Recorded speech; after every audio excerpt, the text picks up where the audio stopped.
Au plaisir de vous retrouver sur la télévision Tamashek. Mesdames et messieurs, bonsoir et bienvenue dans ce journal au sommaire à l'occasion de la rentrée scolaire 2024 au Sénégal. Le ministre de l'Éducation nationale a exprimé les innovations majeures qui sont entre autres l'introduction des langues nationales et les ports d'uniformes.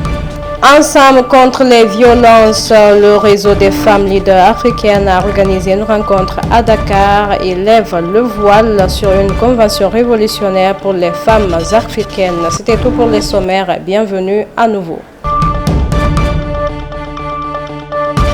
Nous ouvrons ce journal par l'éducation. Le ministre de l'Éducation nationale, Moustapha Bamba Guirassy, a exprimé les innovations majeures qui marquent la rentrée scolaire 2024. L'introduction des langues nationales au niveau préscolaire et élémentaire est l'une des initiatives phares. Selon le ministre, cette démarche vise à améliorer la performance scolaire des élèves et à répondre aux attentes du chef de l'État. Par ailleurs, la généralisation du port d'uniforme scolaire a été instaurée pour réduire les coûts liés aux vêtements. Pour préscolaire et élémentaire, les langues nationales aussi, nous sommes passés de 9 académies aujourd'hui à 13 académies.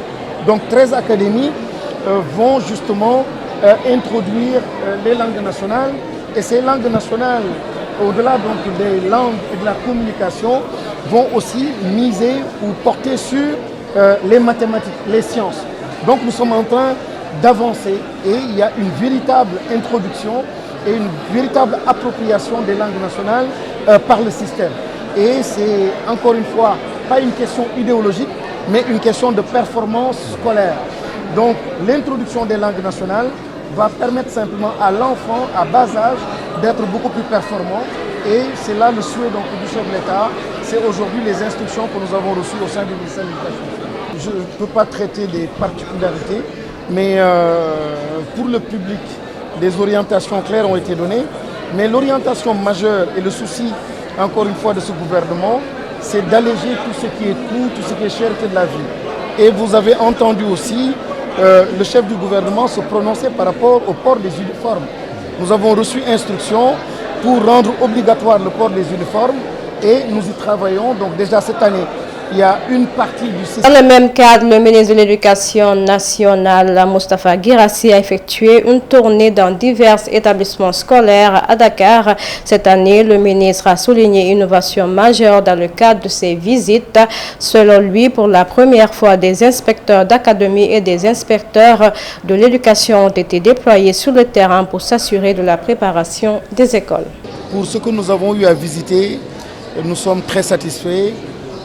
Les écoles sont prêtes, les enfants sont prêts et les enseignants sont au rendez-vous. Rappelez que malgré les départs massifs de certaines régions, cette année nous avons eu à initier une approche extrêmement importante, c'est-à-dire que pour chaque région où il y a des départs de 200 à 300, le ministère a garanti le même nombre d'enseignants pour permettre justement l'effectivité donc, du Oubitey Diangatey. Donc aujourd'hui, dans toutes les régions, dans toutes les IA, les inspecteurs possèdent les OS qui désignent les professeurs, les enseignants qui viennent remplacer en fait ceux qui avaient quitté. Vous avez aussi remarqué à travers donc, les actions du chef de l'État, notamment celle du 5 octobre, tout l'engagement et toute la mobilisation des communautés. Différentes communautés, diverses communautés, les ASC, les Badjanogor, les différents départements ministériels, les acteurs même de l'école, tous se sont mobilisés pour accompagner, pour répondre donc à l'appel du chef de l'État qui a dédié donc cette journée-là à l'école.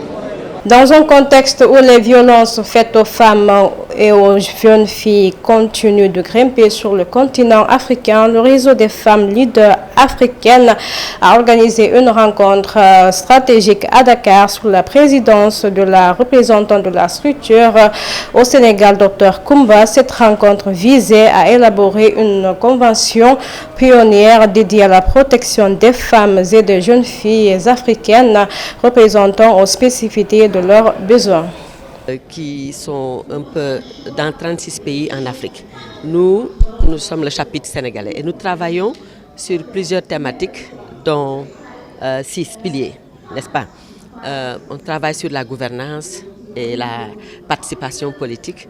Nous travaillons aussi sur les questions de mobilisation sociale, sur les questions de paix et sécurité et violence. Nous travaillons aussi sur les questions d'agriculture et de ruralité. Je pense qu'on aura... Oh oui, on travaille aussi sur les questions d'inclusion financière. Donc on a 6 piliers autour desquels nous avons mobilisé des femmes leaders qui font du plaidoyer, surtout pour que les femmes puissent accéder dans leur propre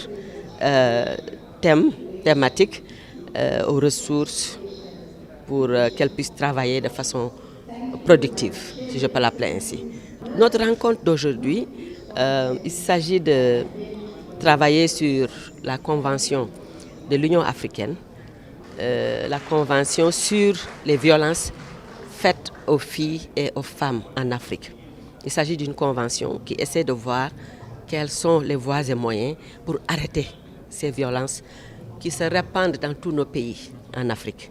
À travers le plaidoyer, à travers cet instrument juridique que nous sommes en train d'élaborer, qui est la convention, une première en Afrique, parce qu'on n'a jamais eu une convention qui porte sur l'Afrique et qui prend en charge les femmes africaines et les jeunes filles africaines.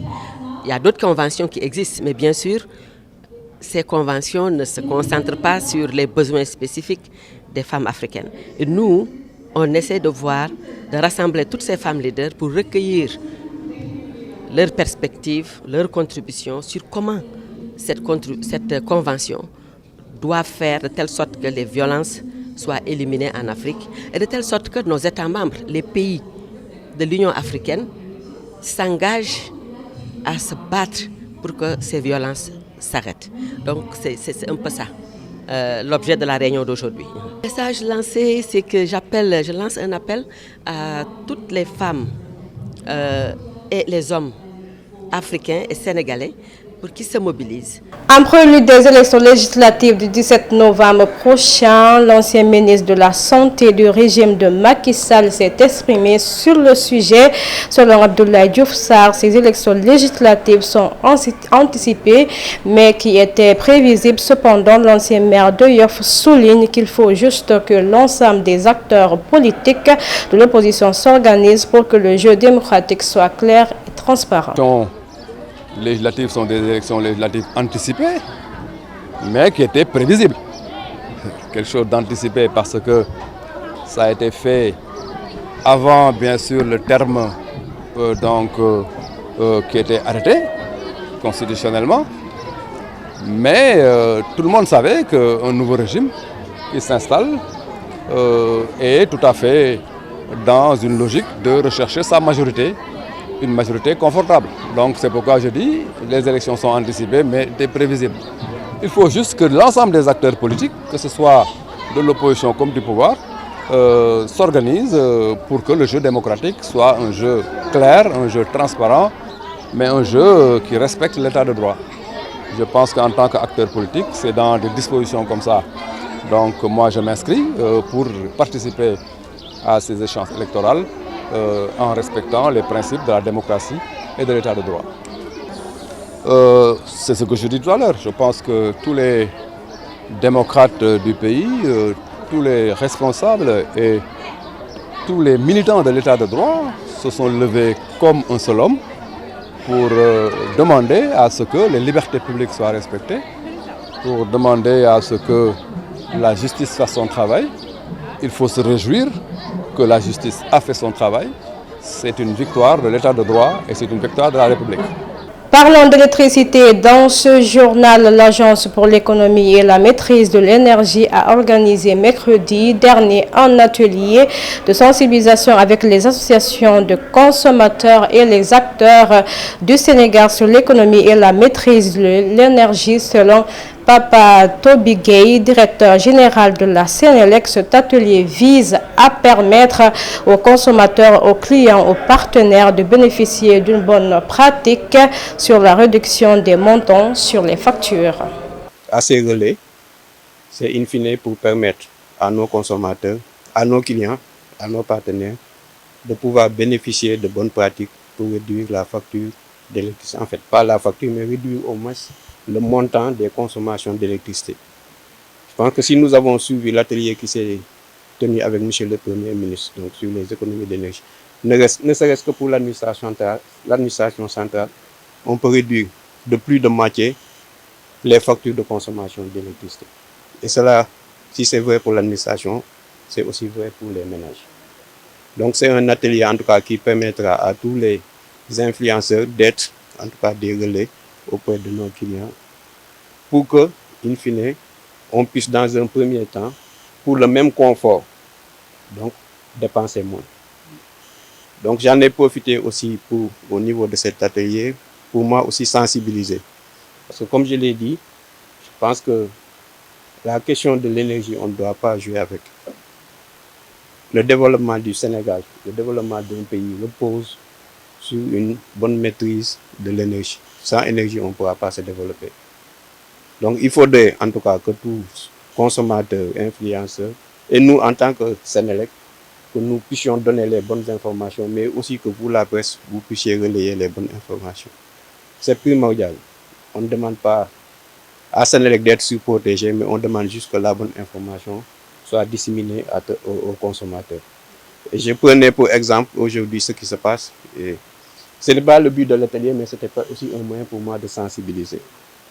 Dernièrement, il y a beaucoup, en tout cas, d'articles pour ceux qui suivent la presse, dont on parle de recrudescence, des délaissages, on parle de détournement. Et in fine, si vous regardez 2 jours après, quand la bonne information est donnée, ce n'est pas en tout cas ce qui a été relayé en premier lieu. Nous regrettons déjà tous les accidents et nous compatissons en tout cas aux membres des familles dont il y a eu des membres décédés. Mais pour la plupart, les électrocutions étaient dues à des travaux internes. Pour tout ce qui est en tout cas aujourd'hui comme coupure aussi que nous déplorons, en général c'est dû à des blessures de câble. Et donc je voudrais appeler en tout cas à tous à plus de responsabilité, à donner la bonne information. La deuxième chose aussi, nous avons profité pour un peu donner notre vision aujourd'hui de ce que nous voulons faire, en tout cas avec l'association des consommateurs, mais avec les consommateurs eux-mêmes, pour dire que nous travaillons avec le gouvernement à sa tête, M. Ousmane Sonko, le président de la République, M. Bassirou Diomaye Faye, et surtout avec notre ministère de tutelle, M. Birame Souleye Diop, pour trouver les voies et moyens nécessaires pour réduire cette facture de l'électricité. Et justement, je pense que l'intervention de Michel. À Kaolack, El Hadj Ndiaye, le directeur général de la société Sonacos, a annoncé que la reprise des activités de l'usine de Lendaye est imminente. Il a expliqué que depuis sa prise de fonction, il travaille à la relance de la société et des efforts ont été faits dans ce sens. Ces déclarations ont été faites lors de la journée nationale de nettoyage Setal Sunu Réew. La Sonacos a décidé d'organiser des housekeeping au niveau de ses usines. Nous avons démarré ça avec une première édition à Dakar, à notre usine de EID, et ça a été une réussite. Nous sommes passés à Diourbel, ça a été aussi une très belle réussite. Et aujourd'hui, nous sommes à Kaolack. Ici, nous avons trouvé toutes les populations des communautés environnantes. Jusque-là, vraiment, on note un satisfait. Et les opérations se déroulent très bien. Et on a vu que vraiment, on a pu nettoyer en profondeur l'usine. Et c'est vraiment une très belle réussite jusque-là. On est très satisfait de ce qu'on a vu. La relance de cette usine, nous pensons qu'elle est imminente. Nous pensons qu'elle est imminente. Aujourd'hui, par la grâce de Dieu, depuis notre prise de service, on a pu travailler sur la relance industrielle. Nous avons démarré le raffinage au niveau de l'usine de Dakar, EID. Nous avons fait les travaux au niveau des autres usines. Et aujourd'hui, je peux déjà annoncer que dès la semaine prochaine, les usines de Louga, Diourbel et Ziguinchor vont commencer la production, ils vont commencer à tourner.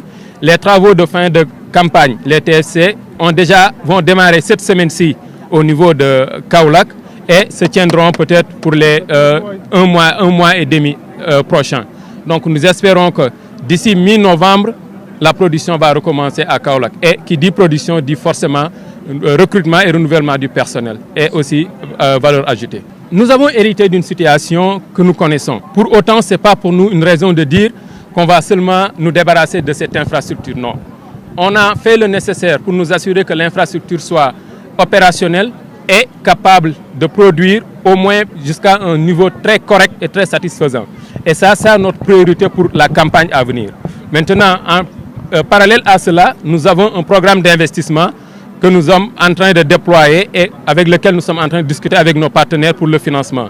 Dès que le financement sera disponible, sera clôturé, nous allons donc passer à la phase de renouvellement de l'infrastructure industrielle. En Guinée, le contrôleur général de police et préfet de Kankan, Kandiamara, vient d'être suspendu de ses fonctions pour faute lourde. Cette suspension a été annoncée dans un arrêté du ministre de l'administration du territoire et de la décentralisation. Au Mali, les forces armées maliennes ont repoussé avec vigueur 2 attaques terroristes perpétrées contre le poste de sécurité de Ber et des tirs d'obus sur l'aéroport de Tombouctou dans l'après-midi de ce dimanche. La hiérarchie militaire a confirmé dans un communiqué diffusé sur la chaîne nationale la neutralisation de plusieurs assaillants saisissant leurs armes qui ont une importante de drogue. En Éthiopie, la présidente éthiopienne Sahle a démissionné de ses fonctions ce lundi suite à un désaccord avec le Premier ministre Abiy Ahmed. Sa démission intervient après plusieurs semaines de spéculation concernant son avenir à la tête de l'État. C'était tout pour ce journal. Merci à tous de l'avoir suivi sur la télévision Tamashek. La culture au cœur de l'Afrique. Prenez soin de vous et bonne suite de programme à notre compagnie.